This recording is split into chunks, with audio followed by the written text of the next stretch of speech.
It's 23 years since I was operated on for bowel cancer, a section snipped out of my bowel and the ends joined up. It was rather late in the day and the cancer had just spread to my liver, so there was a bit of a snip there too. I had a course of precautionary chemotherapy and my surgeon, John Northover, told me I had a 50-50 chance of survival.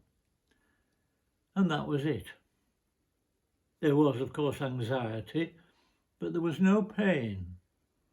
As a young man, I'd had an operation for varicose veins, and that was far more painful. I've never been very good at looking on the bright side and being mildly irritated by people who do. I'm also a worrier, and the outlook seemed bleak. I thought I was doomed. And maybe the doctors did too. Not that they showed it. I wrote in my diary, "He seems very positive. Sometimes one wonders why anyone ever dies of this disease. Everybody's always so cheerful." I'm told that the chemotherapy I was given was comparatively crude. These days, it's tailored to the individual and his or her metabolism. I took the prescribed antidotes and so didn't feel sick, just bored and with a vague hangover. It was as if every 2 weeks I flew to Australia. By nature sceptical, I was suddenly very trusting, seeing the injection as some kind of elixir, so that if the nurse took away the bottle before it was quite finished, I felt like snatching it back to lick it out. Who knows, I felt. Maybe this last drop will be the one that saves my life.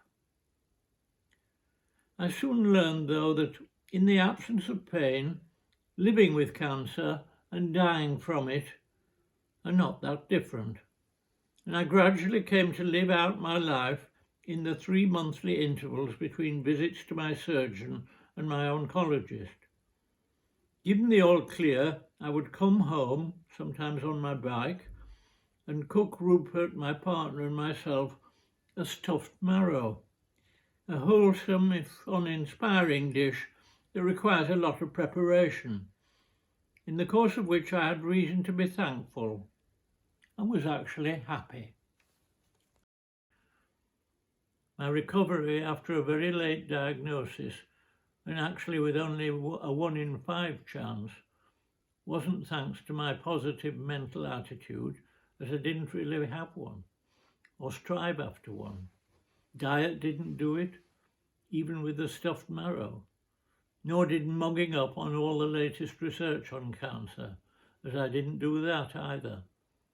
I thought of the disease as a kind of roundup, which if I kept a low profile, I might evade, but that I did was not thanks to any merit or effort of mine.